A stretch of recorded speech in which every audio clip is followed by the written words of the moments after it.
लेकिन वो कह रहे थे कि वो हमारे घर के बाहर से गुजर रही थी। उसने मुझे गिरा हुआ देखा तो मुझे उठाने चले गए। लेकिन जब वो गई तो मैंने देखा कि उसकी कटोरी हमारे घर पे पड़ी है।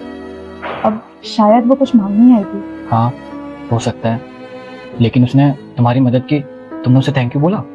थैंक यू तो नहीं बोला मैंने उससे। एक काम करती हूँ, आज मैं उसके घर जाकर उसकी कटोरी भी लौटा दूंगी और उसे थैंक यू भी बोलूंगी। हाँ, जाके उसे थैंक यू बोल देना। और तुम रेस्ट करो, मैं तुम्हारे लिए मेडिसिन लेकर आता हूँ। ठीक है।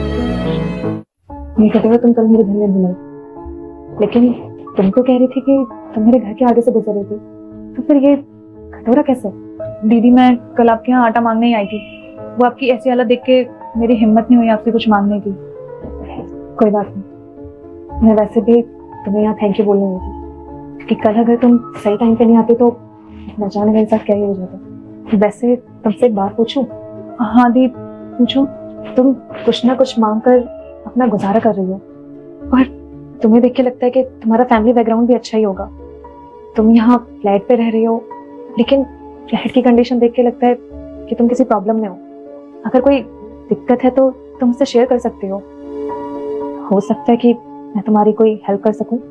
दीदी, मैं यहाँ पे नहीं हूँ, मैं यहाँ पे किसी को जानती तक नहीं हूँ। और कुछ महीनों पहले मुझे एक लड़के से प्यार हो गया था, और उसने मुझे सपने दिखाए, शादी के, फैमिली के और बहुत कुछ। लेकिन मेरी फैमिली इस शादी के लिए बिल्कुल भी राजी नहीं थी, तो मैं अपने घर से पैसे और गहने चुराकर उसके साथ यहाँ आकर आ गई। हम दोनों खुशी खुशी रह रहे थे, लेकिन एक दिन सुबह मेरी आँख खुलती है तो मैं देखती हूँ कि वो यहाँ नहीं था, वो मुझे छोड़ के जा चुका था। और तो और वो मेरे पैसे।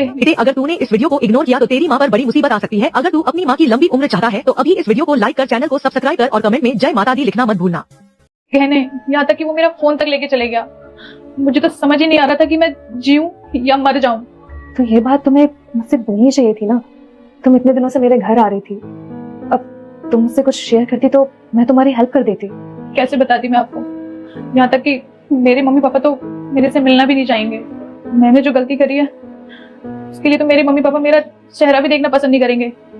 कोई और कुछ क्या ही कर लेगा। कोई बात नहीं, तुम फिक्र मत करो, क्योंकि मुझे लगता है कि अगर तुम अपने पेरेंट्स से सॉरी बोलोगी तो वो तुम्हें माफ कर देंगे। क्योंकि मैं जानती हूँ माँ बाप ना अपने बच्चों से ज्यादा समय तक नाराज नहीं होते, आखिरकार वो उन्हें माफ कर देते हैं। और हाँ, अगर तुम्हें ठीक लगे तो मैं और रुस्तम तुम्हारे घर जाकर तुम्हारे मम्मी पापा से बात करेंगे, उन्हें समझाएंगे, क्योंकि जो कुछ भी हुआ तुमसे जाने अनजाने में हुआ।